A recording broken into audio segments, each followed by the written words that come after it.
أشهد أن لا إله إلا الله وحده لا شريك له وأشهد أن محمدا عبده ورسوله صلى الله عليه وعلى آله وصحبه أجمعين.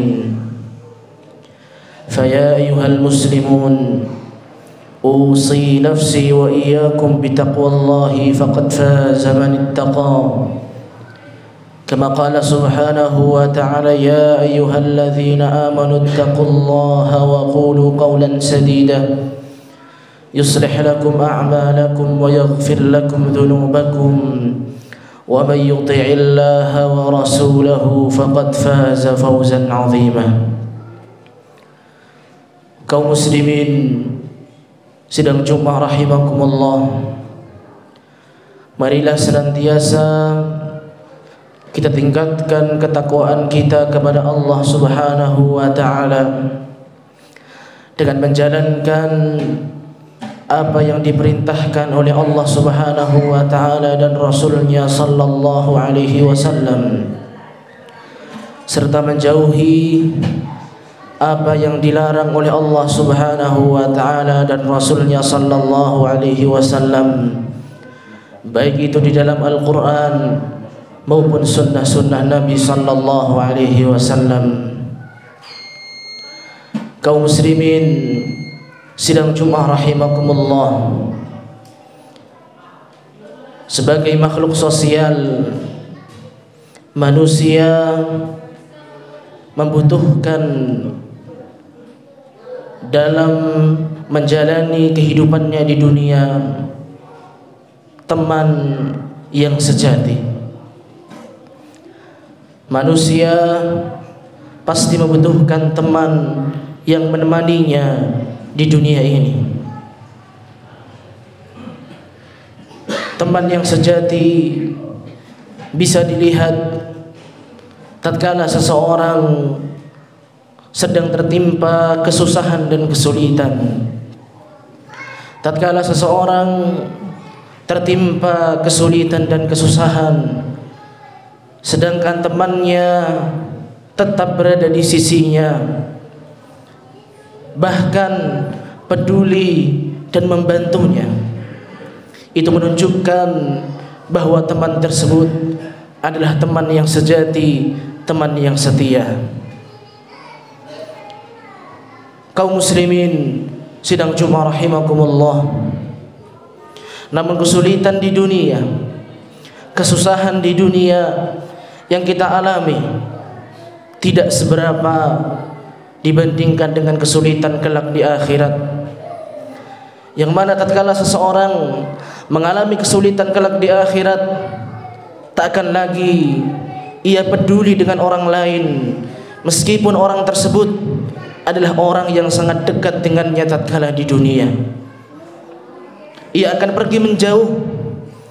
Ia lebih memperdulikan dirinya sendiri tatkala ia menghadapi kesulitan di akhirat tersebut, karena pada hari tersebut perkara yang ia hadapi sangatlah sulit, perkara yang ia hadapi sangatlah besar. Maka Allah Subhanahu wa taala gambarkan kejadian tersebut di dalam Al-Qur'an. Yauma yafirrul mar'u min akhihi, pada hari tersebut seseorang akan pergi meninggalkan saudara kandungnya sendiri. Wa ummihi wa abih, bahkan ia meninggalkan ibunya dan ayahnya. Wa sahibatihi wa banih, bahkan ia meninggalkan istri dan anak-anaknya. Likulli imri'in minhum yawma idzin sya'nu yughnih, karena pada hari tersebut ia sedang mengalami kesulitan yang sangat luar biasa. Ia sedang mengalami hal yang sangat besar, yang mana ia akan memperdulikan dirinya sendiri, apakah dirinya akan selamat atau tidak. Maka pada hari tersebut, di saat seseorang mengalami kesulitan kelak di akhirat, datanglah sahabat setianya. Datanglah sahabat setianya kepadanya, memintakan pertolongan kepada Allah Subhanahu wa taala. Sahabatnya tersebut berupa Al-Qur'an. Sahabatnya tersebut berupa Al-Quran, yang mana Al-Quran adalah sahabat yang setia bagi seseorang. Sebagaimana sabda Nabi sallallahu alaihi wasallam, yaqulul Qur'an, Al-Qur'an akan berbicara kepada Allah Subhanahu wa taala, mana'tuhu an-nauma bil-laili fasyaffi'ni fihi. Wahai Tuhanku, sesungguhnya aku telah menjadikan orang tersebut kurang tidurnya demi membacaku. Fasyaffi'ni fihi, maka izinkanlah aku untuk memberikan pertolongan, memberikan syafaat kepada hamba tersebut. Orang yang senantiasa membaca Al-Quran, berusaha memahami isi Al-Quran, berusaha mengamalkan apa yang ada di dalam Al-Quran, maka kelak pada hari kiamat Al-Quran akan datang menemui sahabatnya tersebut dan memberikan syafaat kepadanya, memberikan pertolongan kepadanya, memohonkan ampun kepada Allah Subhanahu wa taala agar dosa temannya, dosa sahabatnya diampuni oleh Allah Subhanahu wa taala sehingga dapat menghantarkannya ke surga. Sebagaimana dalam sabda Nabi sallallahu alaihi wasallam, Al-Qur'anu syafi'un musyaffa'. Al-Qur'an adalah pemohon syafaat yang diterima permohonannya. Wa mahilun musaddaq, dan pembela yang diterima pembelaannya. Man ja'alahu amamahu qadahu ilal jannah.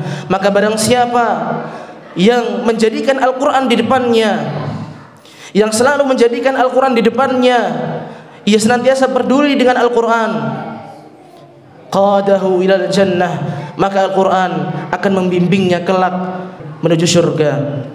Wa man ja'alahu khalfa dhahrihi, namun barang siapa yang menjadikan Al-Quran di belakangnya, ia mengkhianati Al-Quran, ia tidak peduli dengan Al-Quran, ia tidak pernah sedikit pun tergerak untuk berusaha memahami isi Al-Quran dan mengamalkannya, saqahu ilan nar, maka Al-Quran tersebut akan mendorongnya ke dalam neraka, wal iyadzu billah. Aqulu ma tasma'un wa astaghfirullah li wa lakum wa lisairil muslimin min kulli dhanb fastaghfiruhu innahu huwal ghafurur rahim.